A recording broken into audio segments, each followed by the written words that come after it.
Maka beruntunglah bagi orang yang masih petani. Saya tak tahu jamaah kita yang petani ini berapa orang. Setahu saya di Pekanbaru kita ada tempat nanam padi nampaknya ini. Maka beruntunglah jika kita dahulu dibesarkan oleh orang tua, yang orang tua itu dengan tangannya dia menanam, dengan tangannya dia memanen, dengan tangannya kemudian dia suapkan ke mulut kita. Itu luar biasa. Karena yang dia dapat itu jelas dari mana dia dapat dan kemudian digunakan untuk membesarkan anaknya. Kenapa orang-orang dahulu tidak begitu mengeluh dengan mendidik 11, 12, 13 anaknya? Karena satu di antara faktornya, makanan yang mereka kasihkan kepada anak-anaknya jelas dari kemana kemudian jelas dari mana kemudian mereka mendapatkannya, sehingga paling tidak hati anak itu menjadi bening, hati anak itu menjadi bersih. Mohon maaf, ada orang yang berusaha untuk menjadikan anaknya baik, dia pilihkan pendidikan yang baik, dia pilihkan tempat yang baik. Tapi kadang sebagian orang lupa bahwa apa yang dikirimkan kepada anaknya dari sesuatu yang tidak baik. Maka mustahil kalau ada sesuatu yang tidak baik yang kemudian kita dapat lalu kemudian akan membersihkan hati. Dan sesuatu yang haram, Bapak Ibu yang dimuliakan oleh Allah Subhanahu wa taala, menjadikan bahwa hati pikiran seseorang itu akan keruh. Jadi kalau ingin pikiran itu jernih, satu di antaranya jelas bahwa yang dimakan itu halal. Kalau yang dimakan itu halal, pasti berpikirnya jernih. Tapi kalau yang dimakan itu haram, bisa menyebabkan apa yang dia pikirkan tidak jernih. Maka Assalamualaikum warahmatullahi wabarakatuh.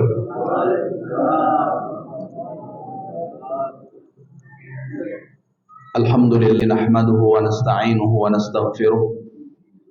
ونعوذ بالله من شرور أنفسنا ومن سيئات أعمالنا من يهده الله فلا مضل له ومن يضلله فلا هادي له أشهد أن لا إله إلا الله وأشهد أن محمدا عبده ورسوله اللهم صل وسلم وبارك على محمد وعلى آله وأصحابه ومن تبع هداه وقد قال تعالى في كتابه الكريم وهو أصدق القائلين أعوذ بالله من الشيطان الرجيم بسم الله الرحمن الرحيم يا أيها الذين آمنوا اتقوا الله حق تقاته ولا تموتن إلا وأنتم مسلمون الآية صدق الله العظيم أما بعد معاشر المسلمين والmuslimat, para alim, para ulama, para asatidz, para tokoh masyarakat, para orang tua kami, bapak-bapak, ibu-ibu, dan seluruh jamaah salat fardu maghrib yang semuanya insya Allah dimuliakan oleh Allah Subhanahu wa ta'ala.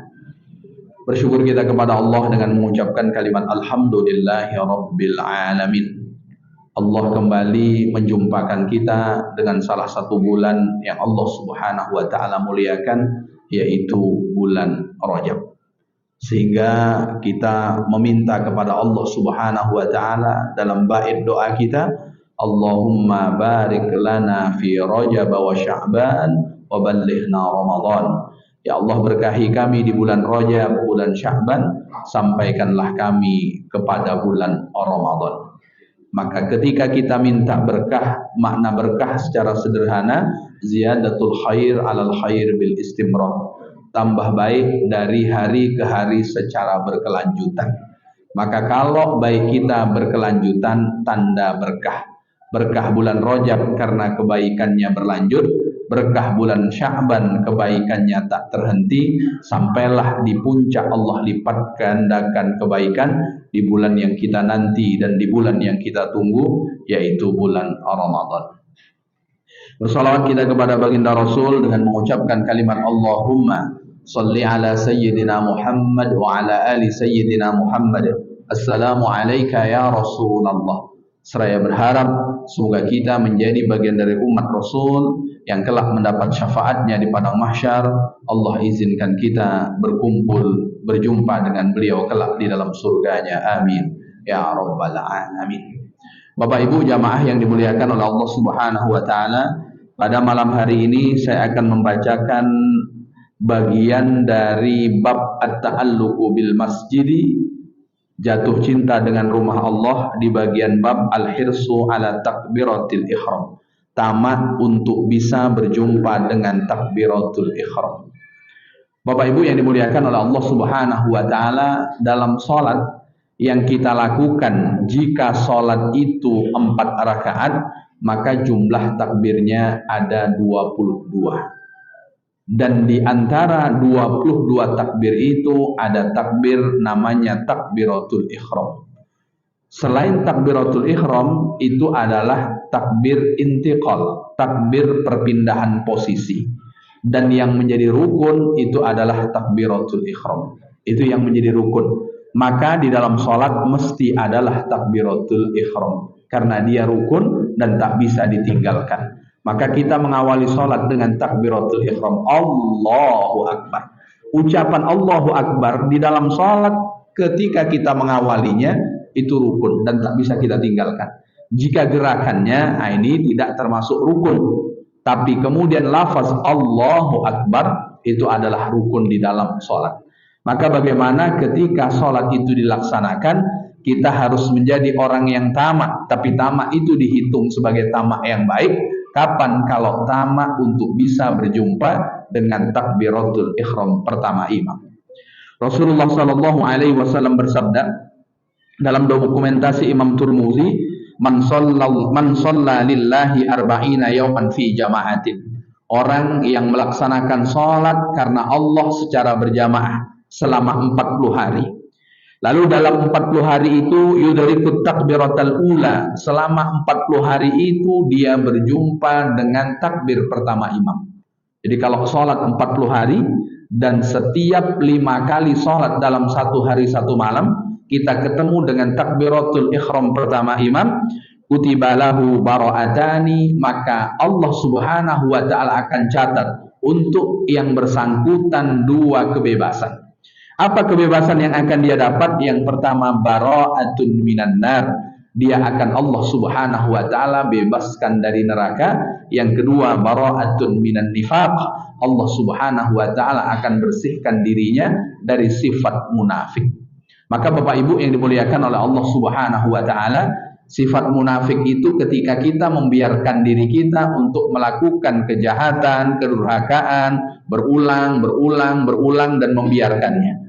Maka ketika ingin membersihkan diri dari sifat munafik itu, satu di antaranya usahakan untuk berjumpa takbiratul ihram pertama imam selama 40 hari. Kalau itu kita lakukan, 2 yang kita dapat. Pertama, Allah Subhanahu wa taala akan bebaskan dari nerakanya. Yang kedua, Allah Subhanahu wa taala akan bebaskan dari sifat nifaq, dari sifat munafik.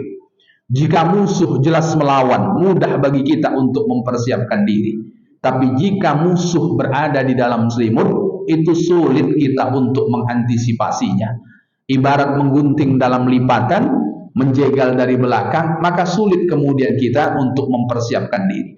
Maka supaya sifat munafik yang tidak elok, yang tidak baik, selamat kita, maka mengusahakan untuk senantiasa berjumpa dengan takbiratul ihram pertama imam.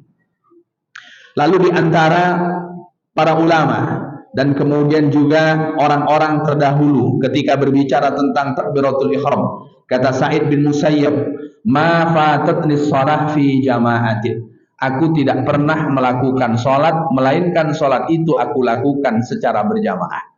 Berarti kalau sholat berjamaah, sholat yang kemudian selalu dilakukan oleh Sa'id bin Musayyib atau Sa'id bin Musayyab. Waqal, dan kemudian dia berkata, ma fatatni takbiratul ula munzu khamsin, dan aku tidak pernah ketinggalan takbir pertama imam semenjak 50 tahun. Jadi 50 tahun lamanya tak pernah ketinggalan takbiratul ihram pertama imam. Kalau kita kira-kira sanggup berapa hari Bapak Ibu? Kalau dalam hadis Rasulullah SAW tadi cukup 40 hari untuk membersihkan nifaq. Berarti kalau sudah 40 hari saya berjamaah, saya tak berjamaah lagi lah Pak Ustaz. Bukan itu maksudnya. Kalau sudah 40 hari, maka dia akan candu untuk berjamaah. Kalau sudah 40 hari, maka dia akan merasa merugi kalau seandainya dia tidak berjumpa dengan takbiratul ihram pertama imam. Sehingga beliau mengatakan, wa man nazartu fi qafa rajulin fi shalah munzu khamsina sanah. Sejak 50 tahun aku salat, aku tak pernah melihat pundak orang yang ada di depanku. Kalau tak pernah melihat pundak orang yang di depannya, berarti dia berada di shaf yang pertama. 50 tahun Bapak Ibu tak pernah melihat pundak orang saat melaksanakan sholat. Berarti selama 50 tahun dia tak ketinggalan takbiratul ihram pertama imam. Selama 50 tahun dia selalu berada di shaf yang pertama. Maka shaf yang pertama inilah yang luar biasa.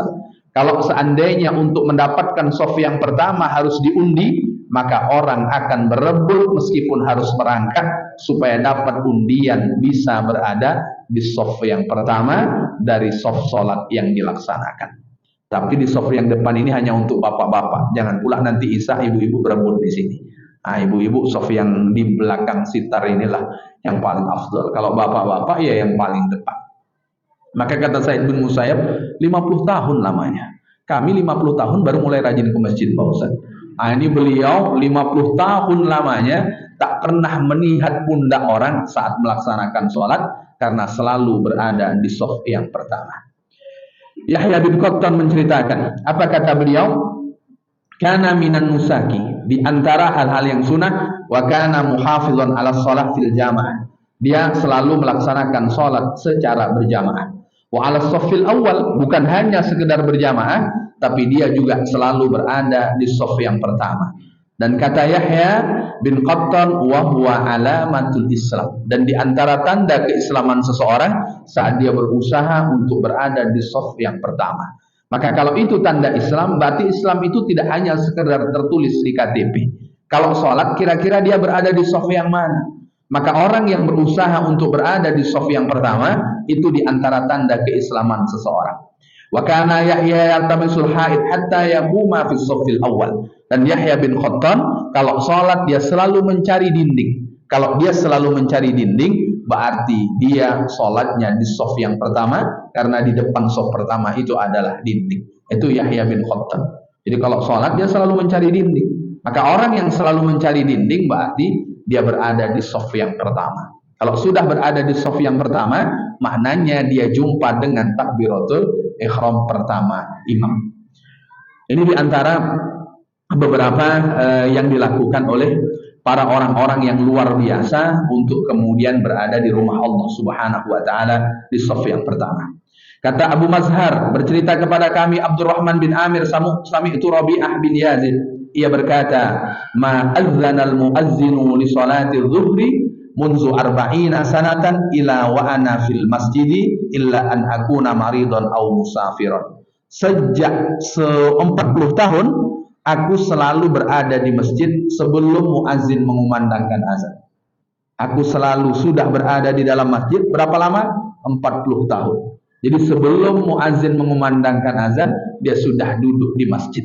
Kalaulah seandainya aku tidak berada di masjid, satu karena aku sakit, yang kedua karena aku sedang safar, aku sedang melakukan perjalanan. Jadi luar biasa, sebelum azan berkumandang dia sudah duduk di rumah Allah Subhanahu wa taala. Maka di antara penjelasan baginda Rasulullah sallallahu alaihi wasallam, salasatun kulluhum dhaminun 'ala Allah. Ada 3 orang yang Allah Subhanahu wa taala jamin. Kalau Allah Subhanahu wa taala yang menjamin, tak usah khawatir dengan jaminan Allah, apalagi yang menyampaikan baginda Rasul sallallahu alaihi wasallam. Bapak Ibu ngurus SIM, kalau ada yang jamin, kira-kira cepat atau lambat Bapak Ibu? Cepat. Kalau yang menjamin Allah, kira-kira masuk surganya lambat atau cepat? Tak usah ragu lagi kalau yang menjamin Allah dan yang menyampaikan Rasulullah sallallahu alaihi wasallam.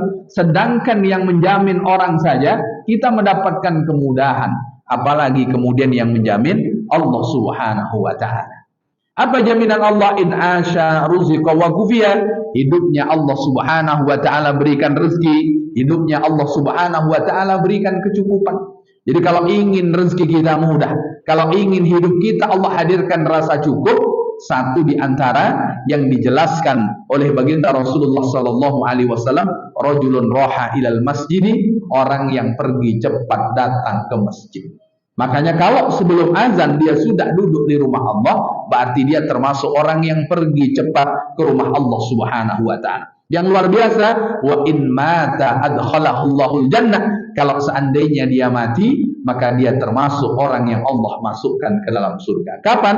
Kalau dia melangkahkan kaki memenuhi panggilan Allah Subhanahu wa taala. Maka beruntunglah ketika Allah Subhanahu wa taala tolong kita.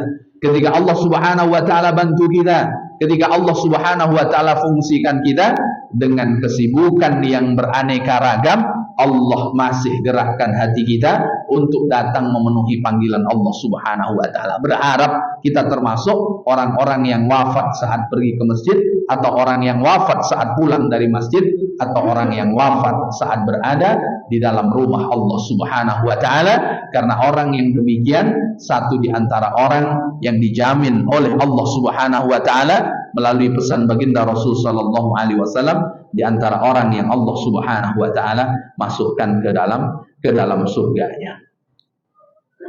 Bapak Ibu yang dimuliakan oleh Allah Subhanahu wa taala, ini di antara kebiasaan. Lalu kemudian Sa'id Musayyab juga Utsman bin Hakim menceritakan kebiasaan Sa'id bin Musayyab, ma'adzanal muazzin munzu salasina sanatan illa wa ana fil masjid. Kalau tadi Sa'id bin Musayyab menjelaskan, selama 50 tahun aku tak pernah ketinggalan dengan takbiratul ihram pertama imam, tapi aku berada di dalam masjid sebelum muazzin mengumandangkan azan, itu baru selama 30 tahun. Jadi 30 tahun sudah duduk di rumah Allah Subhanahu wa taala sebelum azan dikumandangkan. Kita injury time menjelang qomat baru kemudian datang ke masjid. Nah, ini bedanya bagaimana kemudian orang berlomba-lomba tamak untuk kemudian bisa berjumpa dengan takbiratul ihram pertama imam.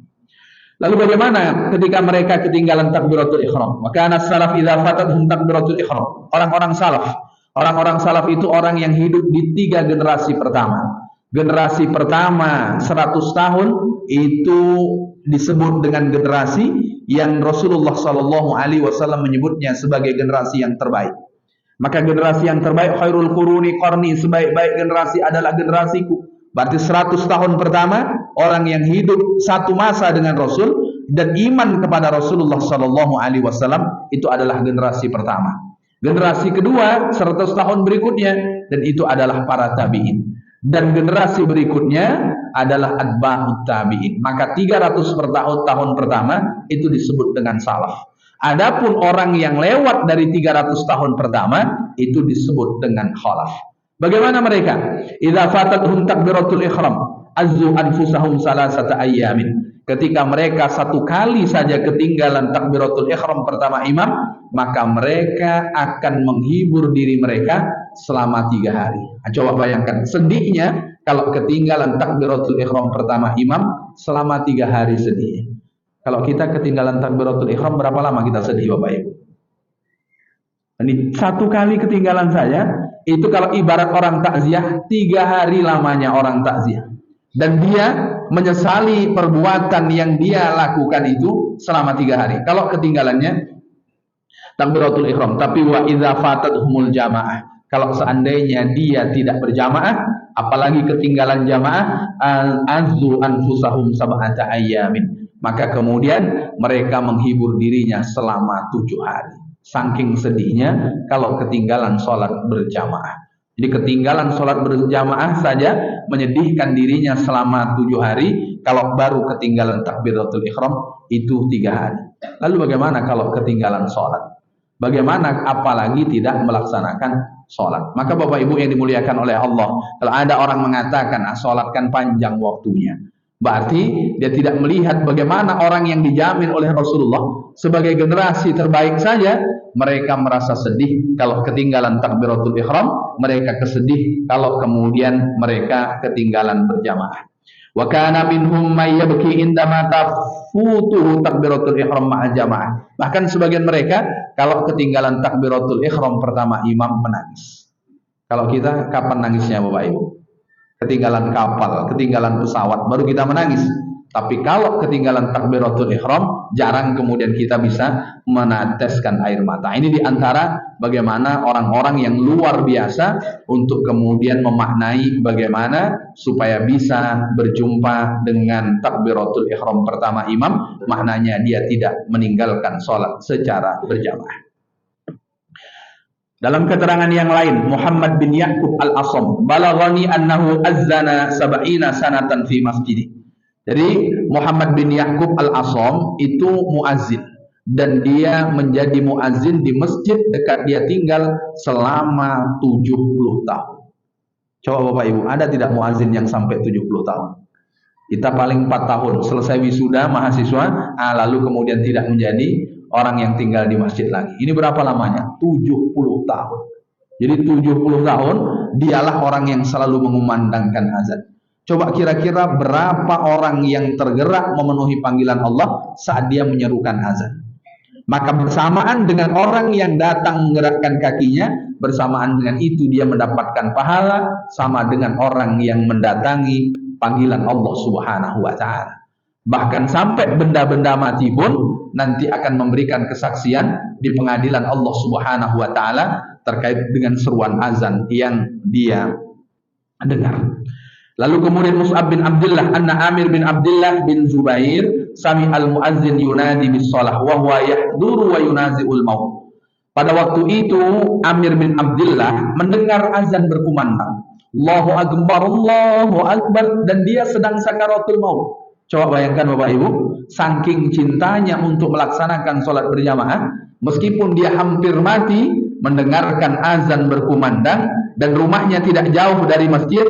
Hulu biyadi ilal masjidi, hulu biyadi ilal masjidi. Karena sudah tak kuat lagi untuk melangkahkan kakinya, dia kemudian menyeru kepada orang yang lewat untuk datang ke masjid, tolong tuntun aku bawa ke masjid, tolong tuntun aku bawa ke masjid, tolong tuntun aku bawa ke masjid. Ini bayangkan Bapak Ibu, Amir bin Abdullah.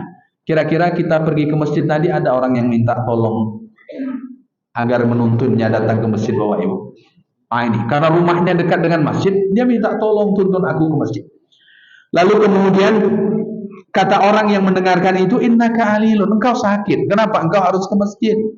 Engkau sakit, jadi engkau tak perlu ke masjid lagi.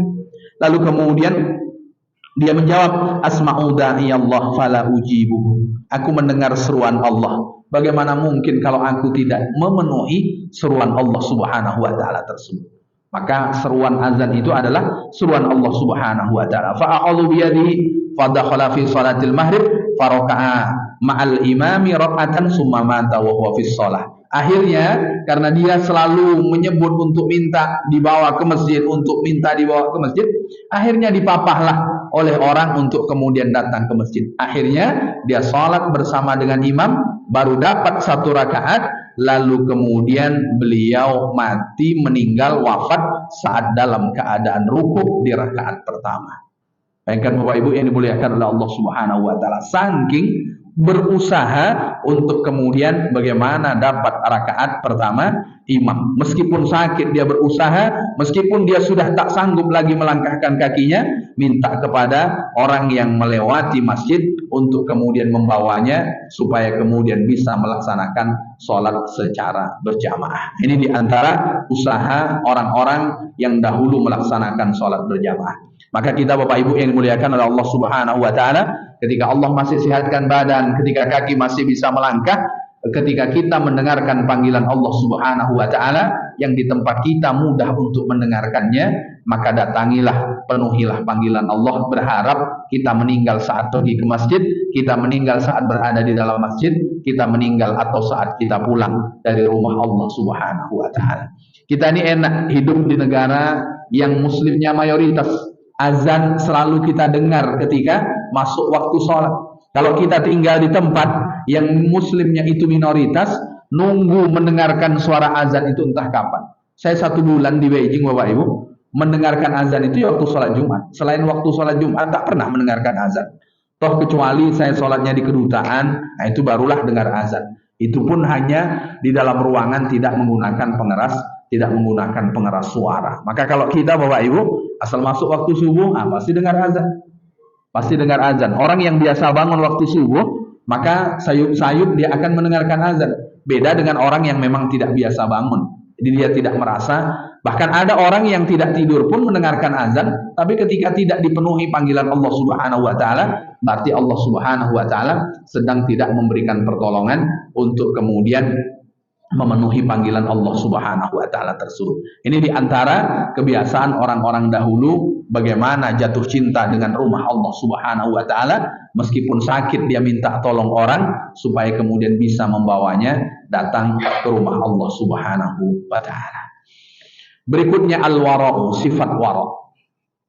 Al-wara'u nau'ani. Wara' itu ada dua. Yang pertama mandubun, yang pertama hukumnya sunnah, yang kedua hukumnya wajib. Bagaimana wara' yang sunnah? Wara' yang sunnah itu adalah tarkus syubuhati, meninggalkan hal-hal subhat. Maka meninggalkan hal-hal subhat berarti orang yang tidak melakukannya itu termasuk wara'. Jadi wara' kita itu yang subhat kita lakukan, kita tinggalkan, atau justru kita dekati, itu saja yang membedakan. Bapak Ibu lewat di pinggir jalan, nampak mangga tetangga masak. Kira-kira kita ambil atau kita biarkan Bapak Ibu? Tetangga sedang pulang kampung nih. Kita ambil atau kita biarkan? Tak diambil mubazir Pak Ustaz. Nah itu kan. Jadi kalau bukan hak kita, kita tidak mengambil, berarti warok sudah. Minimal kita meninggalkan sesuatu yang subhat.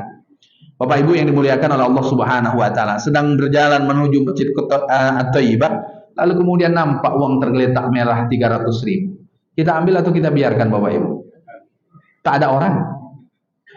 Nah, jadi meskipun sesuatu itu syubhat, ketika dia meninggalkannya, nah ini berarti termasuk bagian dari warok. Yang warok seperti ini hukumnya sunnah. Ada yang wajib.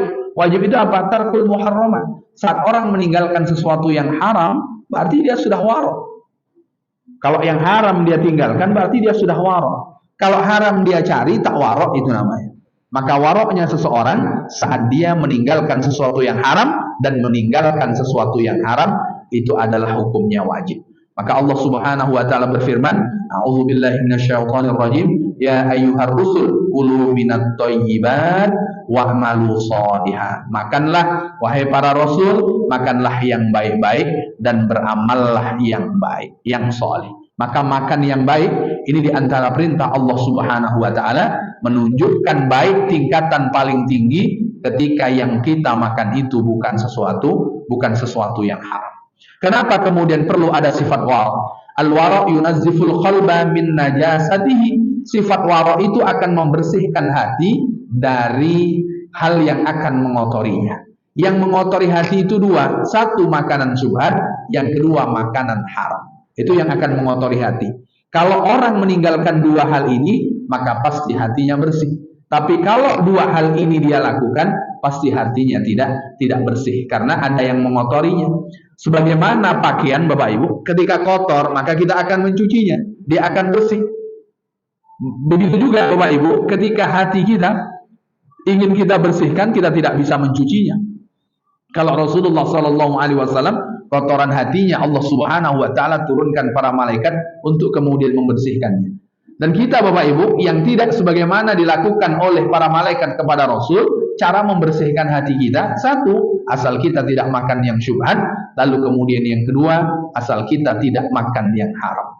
Kira-kira yang payah yang nomor satu atau yang nomor dua ini Bapak Ibu? Kalau yang haram, insya Allah kita bisa meninggalkannya, insya Allah.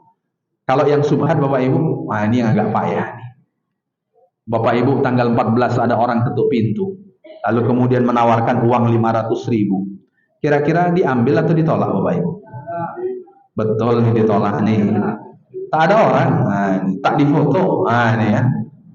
Jadi ternyata meninggalkan sesuatu yang subhat ini luar biasa. Baik dalam pakaian, baik dalam makanan. Contoh dalam pakaian. Kalau ada orang ketuk rumah Bapak Ibu, ngasih mukna, ngasih sarung, Bapak Ibu terima. Nah, ini nampaknya yang tidak tak banyak ini kan. Nah, ini Bapak. Jadi sederhana. Jadi meninggalkan yang subhat itu pasti akan membersihkan hati. Tapi kalau kemudian kita melakukan sesuatu yang subhat, pasti hati tidak tenang lah minimal. Berawal dari itu. Tapi saya biasa-biasa saja makan subhat Pak Ustaz. Tak ada pun khawatir-khawatirnya. Karena terlalu banyak makan subhat, gitu dia. Khawatirnya hilang. Maka yang khawatirnya itu ada ketika dia menjaga diri, supaya kemudian dia tidak terlibat di dalam sesuatu yang subhat. Maka subhat itu ibarat najis yang akan mengotori hati. Apalagi yang haram, itu kakeknya najis yang akan mengotori hati. Maka baginda Rasulullah SAW menggabungkan dua hal itu dalam satu kata. Apa kata baginda Rasul? Min husnis islamil mar'i tarkuhu ma la ya'ni. Islam baiknya seseorang saat dia meninggalkan sesuatu yang tak berfaedah. Jadi kalau sesuatu itu tak berfaedah, dia akan tinggalkan. Maka kalau orang yang meninggalkan sesuatu yang tak berfaedah, tanda ada warok pada dirinya.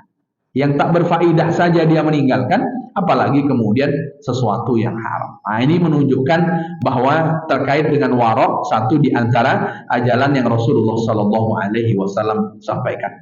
Maka warok meninggalkan sesuatu yang dilarang itu tidak hanya sekedar makanan, kadang ucapan, kadang penglihatan, kadang pendengaran, melangkah, berpikir, dan seluruh gerakan anggota badan kita, baik yang zahir atau kemudian yang batin. Dan warok adalah awwalu zuhdi. Awal orang kalau ingin masuk disebut sebagai orang yang zuhud, bermula saat dia meninggalkan sesuatu yang subhat dan yang haram. Mustahil dia akan disebut zahid, orang yang zuhud, kalau dia ternyata tidak meninggalkan yang subhat, lalu kemudian dia tidak meninggalkan yang haram. Sering saya mencontohkan Bapak Ibu. Saya sebagai tenaga pendidik, saya pernah berulang kali mengikuti pelatihan. Dalam tanda tangan pelatihan itu 3 hari Bapak Ibu. Prakteknya berapa hari Bapak Ibu? Halo Bapak Ibu. Banyak yang pengalaman ternyata. Kalau 2 hari kita mengeluarkan tenaga, kita mengeluarkan waktu, wajar kita dapat upah ujratul misli dari tenaga dan waktu yang kita keluarkan. Yang 1 hari uangnya masuk, tanda tangannya iya, tapi tenaga dan kemudian waktu kita tidak luangkan, kira-kira uang apa namanya itu Bapak Ibu? Nah, itu dia. Pernah makan Bapak Ibu? Sering banget. Nah, ini kan sederhana sebetulnya. Kadang sering terjadi, maka sulit untuk terhindar dari sesuatu yang subhat. Maka betul Rasulullah Shallallahu Alaihi Wasallam menjelaskan, pekerjaan yang terbaik itu adalah pekerjaan yang dia lakukan dengan tangannya, sehingga dengan pekerjaan itu dia mendapatkan rezeki yang kemudian dia makan. Mohon maaf, yang saya maksudkan itu seperti orang menanam. Dia menunggu lalu kemudian berbuah, dia makan. Itu lebih selamat dari subhat itu. Lebih selamat dari subhat. Contoh, Bapak Ibu pergi ke pasar, nawar mau beli kangkung. Kata penjual 3.000 satu ikat, Bu. Lalu kemudian kata ibu-ibu sebelah tadi 2.500, ibu bilang 3.000. Padahal ibu tidak nanya di sebelah tadi 2.500. Lalu kemudian ibu mendapatkan harga 2.500 karena menawar dengan membandingkan yang sebelah. Yang sebelah tadi kita belum pernah bertanya. Kira-kira saat kita masak di rumah, kangkungnya kangkung subhat atau kangkung sayur Bapak Ibu? Nah, ini kan sebetulnya sederhana. Hal-hal yang sederhana kadang bisa membuat kita terjebak dalam perbuatan subhat. Maka Bapak Ibu yang dimuliakan oleh Allah Subhanahu wa taala, Sayyidina Anas bercerita, "Anna Nabiy sallallahu alaihi wasallam marra bi tamratin fit thariq." Rasulullah sallallahu alaihi wasallam sedang jalan. Lalu kemudian dia menemukan satu buah kurma. Jalan menemukan satu buah kurma. Lalu kemudian apa kata Rasul? Laula anni akhafu an takuna minas shadaqah la akaltuha. Kalau saya tidak khawatir bahwa kurma ini adalah bagian dari sedekah, pasti aku akan memakannya. Satu buah kurma saja Rasulullah Shallallahu Alaihi Wasallam takut untuk memakannya. Kenapa? Khawatir jangan-jangan ini kurma sedekah yang jatuh. Itu yang Rasulullah Shallallahu Alaihi Wasallam khawatirkan. Abu Bakar ketika makan sesuatu sudah masuk ke perutnya, dikabarkan yang dia makan itu tidak jelas, beliau masukkan tangannya, beliau congkilkan ke mulutnya supaya kemudian bisa muntah. Ada salah satu sahabat Bapak Ibu, kalau selesai sholat subuh tak pernah ikut zikir, karena tak pernah ikut zikir ditegur oleh Rasulullah Shallallahu Alaihi Wasallam. Lalu kemudian dia menyampaikan kepada Rasul, aku punya tetangga seorang Yahudi yang kurmanya itu miring di halaman rumahku. Kalau seandainya aku lambat pulang, maka anakku sudah bangun, dia akan menuturi kurma itu. Maka sebelum anakku bangun, aku sudah pulang dahuluan, kurma itu akan aku ambil, lalu kemudian aku antarkan ke pemilik pohon kurma tersebut. Pernah suatu ketika aku terlambat, dan anakku sudah bangun, dan kurma itu sudah masuk ke dalam mulutnya, lalu kemudian aku congkel, aku keluarkan, supaya yang subhat itu tidak masuk ke dalam mulutnya. Itu baru ayah yang luar biasa. Yang subhat dia akan hindarkan dari anaknya supaya tidak masuk ke dalam perutnya. Lalu bagaimana dengan ayah yang sengaja mencarikan yang haram untuk kemudian dimakan oleh anaknya, yang biasa terlibat kepada sesuatu yang subhat, lalu kemudian itu yang akan dimakan oleh anaknya. Bukankah Allah Subhanahu wa taala mengingatkan kepada kita, ya ayyuhallazina amanu qu anfusakum wa ahlikum nara. Wahai orang-orang yang beriman, jaga dirimu dan keluargamu. Maka kalau kita menjaga keluarga kita, termasuk apa yang kita nafkahkan untuk keluarga, jelas adalah sesuatu yang halal. Jadi yang halal, yang subhat ini kalau bisa janganlah. Tapi banyak saya dapat subhat Pak Ustaz. Nah, kalau banyak dapat subhat, yang subhat-subhat ini sedekahkan saya. Meskipun sedekah yang terbaik itu adalah sedekah dari yang baik-baik. Yang subhat ini belum masuk dalam kategori yang baik-baik.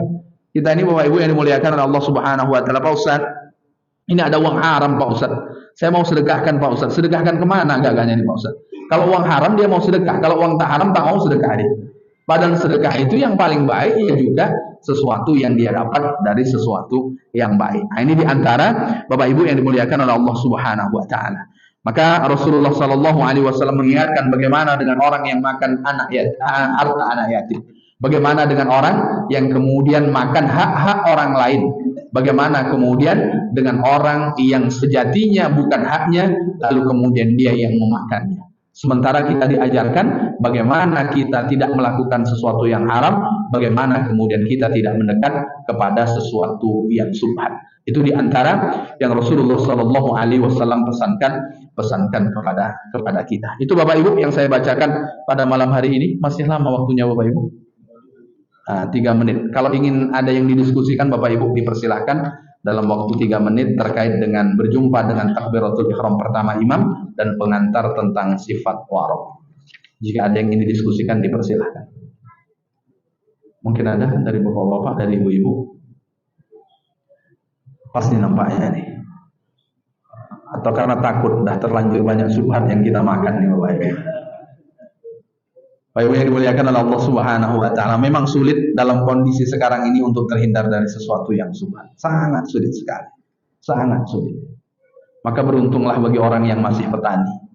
Saya tak tahu jamaah kita yang petani ini berapa orang. Setahu saya di Pekanbaru ini tak ada tempat nanam padi nampaknya ini.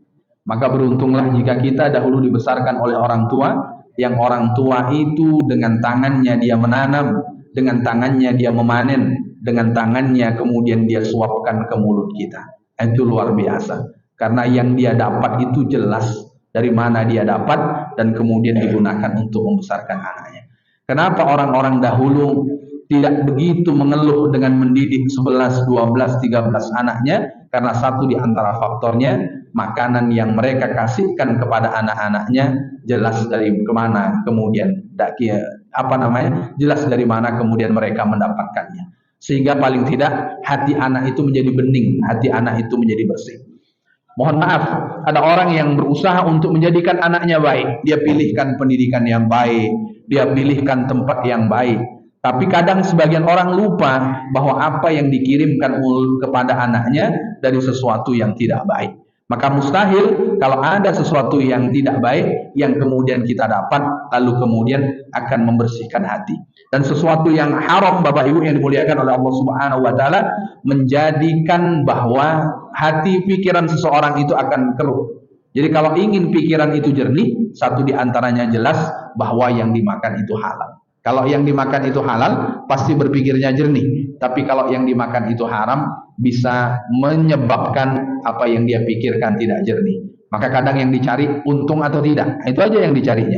Untung atau tidak secara pribadi. Kalau untung lanjut. Kalau tak untung nanti-nantilah. Nah ini diantaranya. Makanya kita diajarkan untuk kemudian bersifat waro. Waro itu kan nunggu orang-orang yang hebat Pak Ustaz. Tidak harus menjadi orang paling hebat untuk waro. Minimal ketika kita tidak melakukan sesuatu yang haram, waro yang wajib kita sudah melakukannya. Kalau ingin sampai pada yang sunnah, maka sama-sama bagaimana kita meninggalkan hal-hal yang subhat. Semoga Allah Subhanahu wa taala bimbing kita, semoga Allah Subhanahu wa taala wafatkan kita dalam kebaikan. Amin ya rabbal alamin. Demikian Bapak Ibu, tutur kata yang kurang berkenan saya mohon maaf. Sama-sama kita tutup dengan doa kafaratul majlis. Subhanakallahumma wa bihamdika asyhadu an la ilaha illa anta astaghfiruka wa atubu ilaik. Assalamualaikum warahmatullahi wabarakatuh.